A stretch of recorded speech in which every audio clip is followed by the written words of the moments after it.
Hello, and thank you for joining me. Today, we are returning to Fallout 76 for another weapon spotlight video.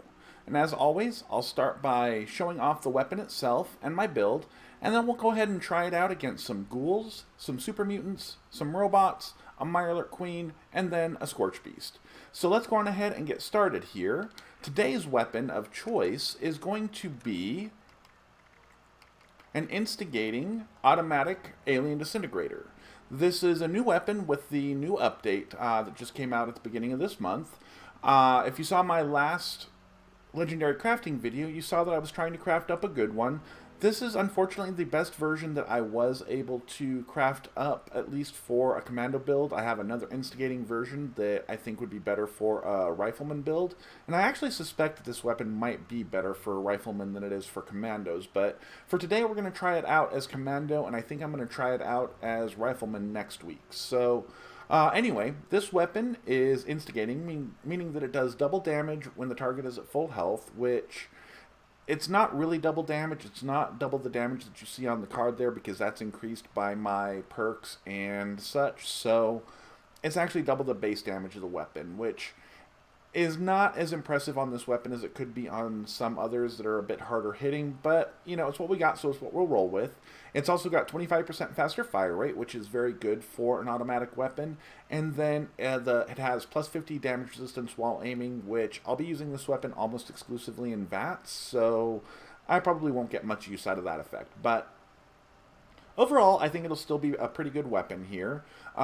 There's really only the receiver mods that you can change on it. I've got the automatic receiver on it for the commando build.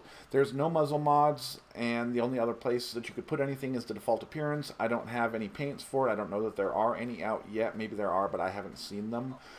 So anyway, that's the weapon. Let's go on ahead and take a look at my build.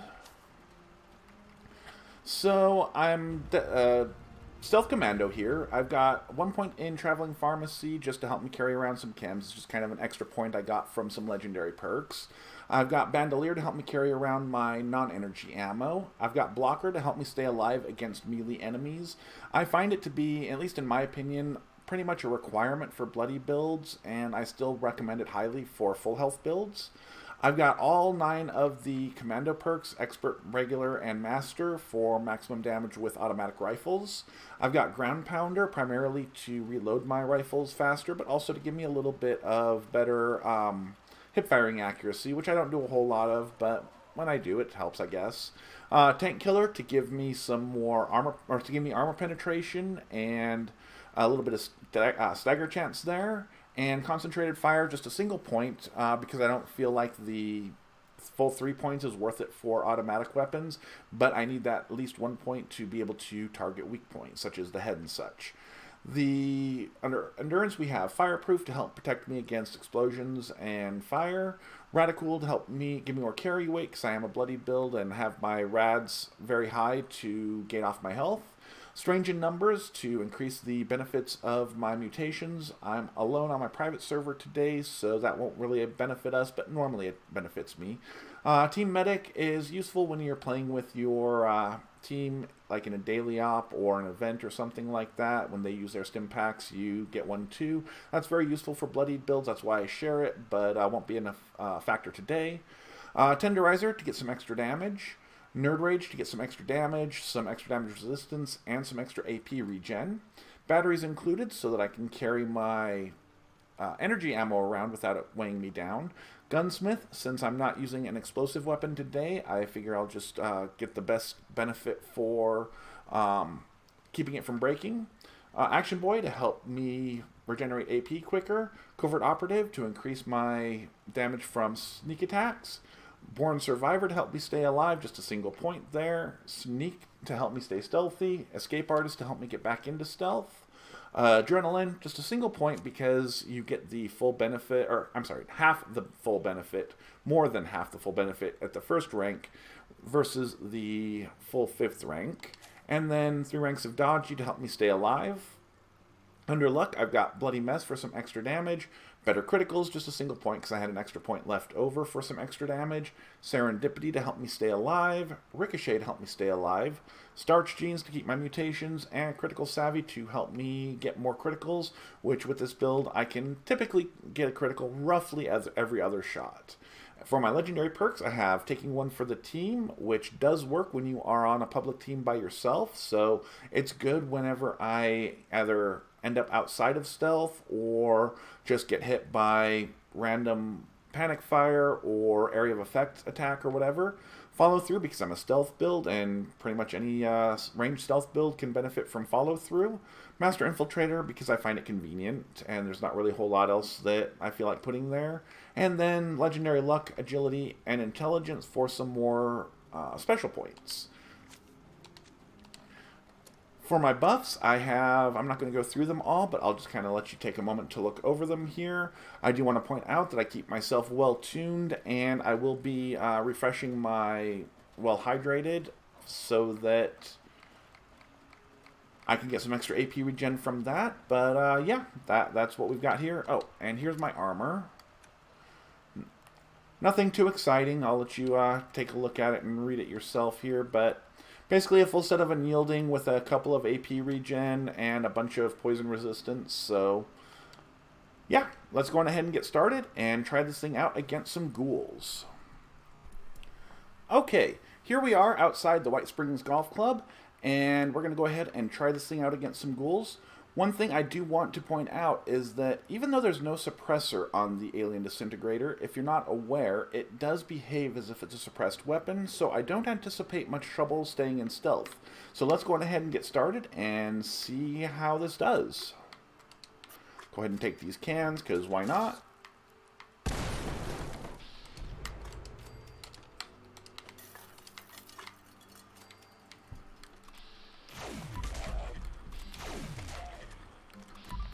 And like all other faster fire rate weapons, I do have trouble just firing a single shot with this thing.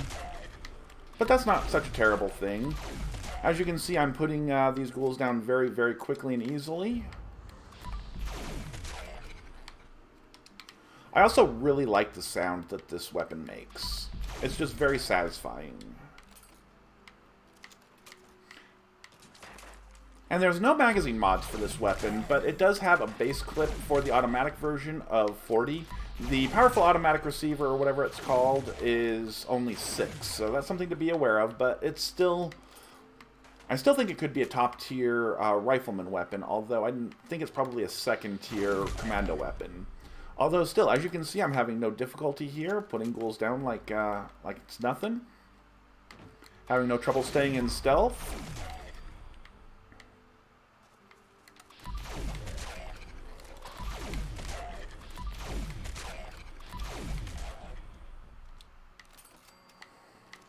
So yeah, the ghouls, they are pretty squishy, so, you know, I would expect to be able to put them down pretty easily. Oh, he found me. But the weapon got me out of it. I'm not quite sure. It's probably this light right here, probably is what got me, I suspect.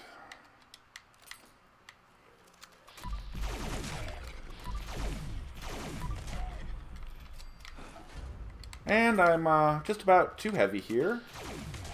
And I'm going to be because I just got another legendary item. So let's take a moment to drink some carry weight booster. That'll take care of that real quick. And we'll hop back out here, take care of the couple of ghouls we got out back.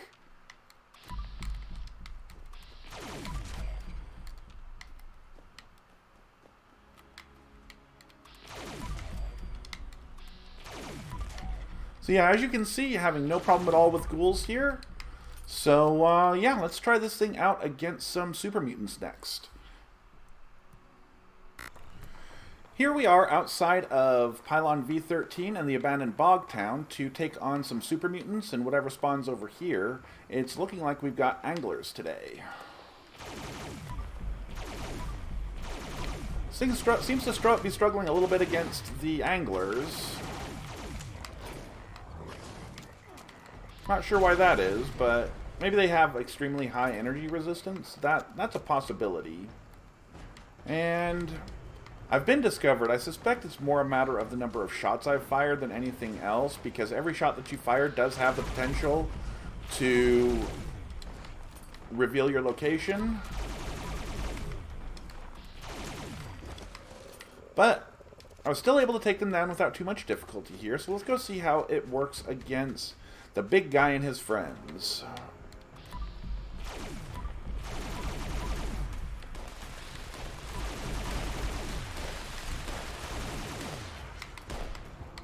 And it seems like Vance is not wanting to register my damage here. I think he would already be dead.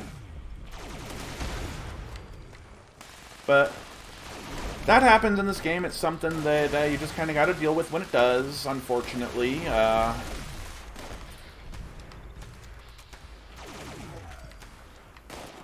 But let's go ahead and get back into stealth now that we've been discovered. Not really having too much difficulty here. I mean, it would have been better if Vats had gone on ahead and registered my damage properly, because we would have gotten a little bit better demonstration of how this weapon actually does, but once again, that's just the way it goes sometimes. But let's go ahead and take on a few more muties over here.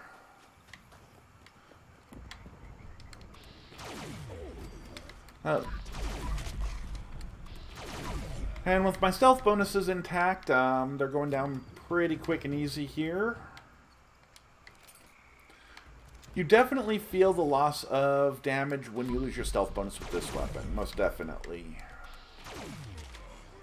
But when you've got it, it's quite effective. Ooh, who's shooting me? There you are. Oh, hey, and we gained a level. All right. I always like that. Okay, let's see. Do we got any more in here, or are we about done? I think that was those guys. There's one. Alright. Oh, well, there's one more. We'll kill him, too. Okay, I think you get a feel for how this thing performs against mutants. It's not the most powerful weapon around, but it does just fine. Once again, this is an instigating version. If I had something like a bloodied or an anti-armor version, I think it would be even more powerful. Anti-armor might actually be particularly good on this weapon, because with no magazine mod, there's no way to give it additional armor penetration. The only armor penetration I'm getting from it is from the Tank Killer perk.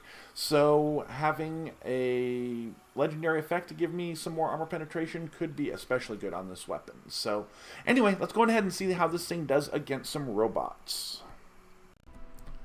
Okay, here we are outside of Robco, and let's see how this thing does against some robots. We've got the big bad sentry bot over here, and as usual, I'm just going to target the torso, not the fusion cores, just to see how this weapon performs in that scenario.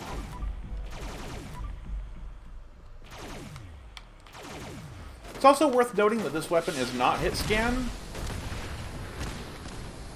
which means that when you're not using VATS, you actually have to take into account your enemy's movement when you aim. So that could be a drawback, but I use VATS mostly, so that's really not much of a drawback for me.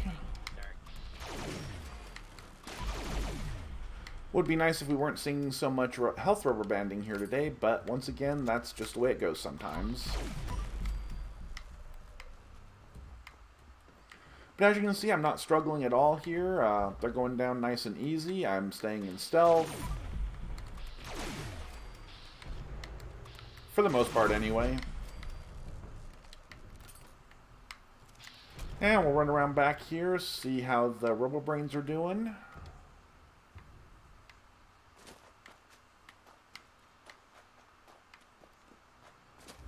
Oh, hello.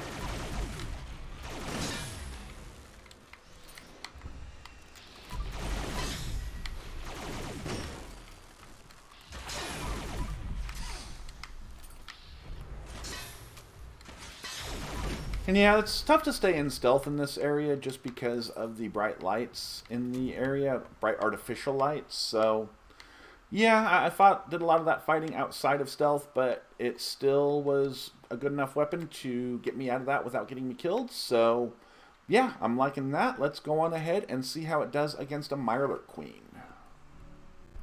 And here we are at Spruce Knob Lake. Let's go on ahead and see how this thing does against a Mirelurk Queen and her minions.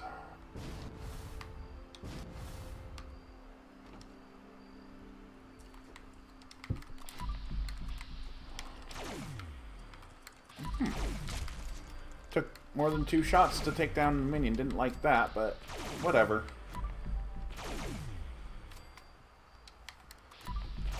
I will admit this weapon's damage is a bit lower than what I'm used to. I'm used to running around with a bloodied handmaid, so... But overall, I'm still not struggling by any means.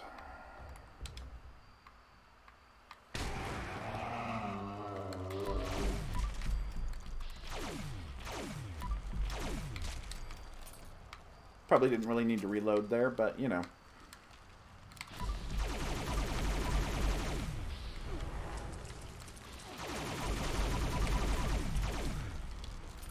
I'm not sure if this is low damage from the weapon, or if it's not registering my damage here, or what.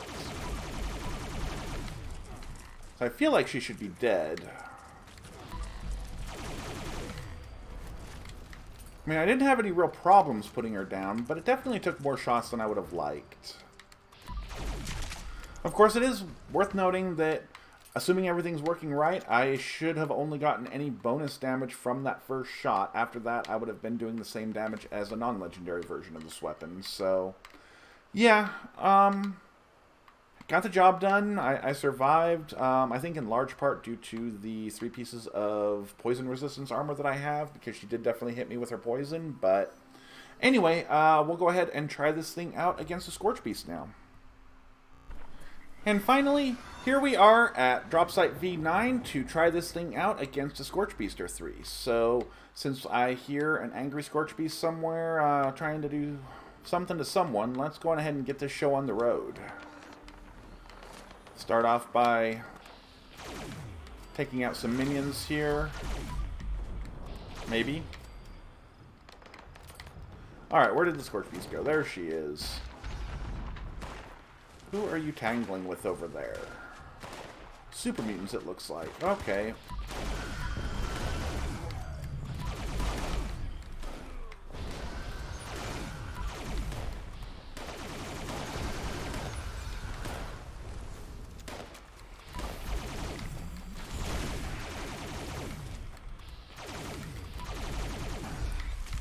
So, on the ground, didn't have any real problem dealing with her, other than maybe a little bit of lag there or whatever was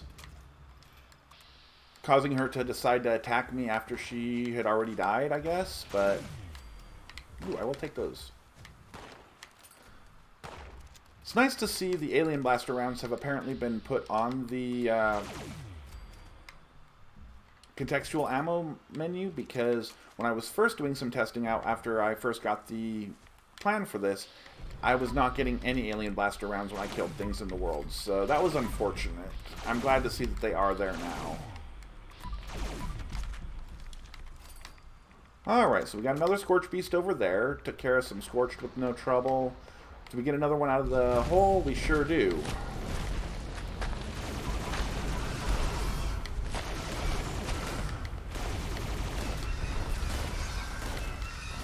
Weren't quite able to get her before she got off the ground, but I'm not sure if that's because it didn't register my damage, or if it just didn't do enough damage to do that. But, no problem. Still got it.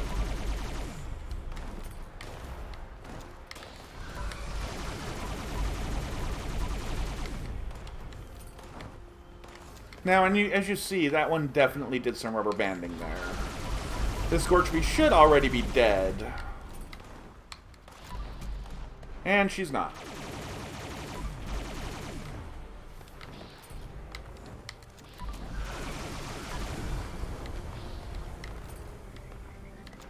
But we got her. Took quite a few more rounds than I would have hoped it would have, because, yeah, when it doesn't register your damage, you have to spend more rounds to kill things. But overall, I like the way the weapon's performing. I'm just not too happy with the way the server is performing at the moment. I did just boot up my server before I started this. I'm on my private server and had just booted up before I started this recording. So I'm not sure what the deal there is, but that's just the way it goes sometimes.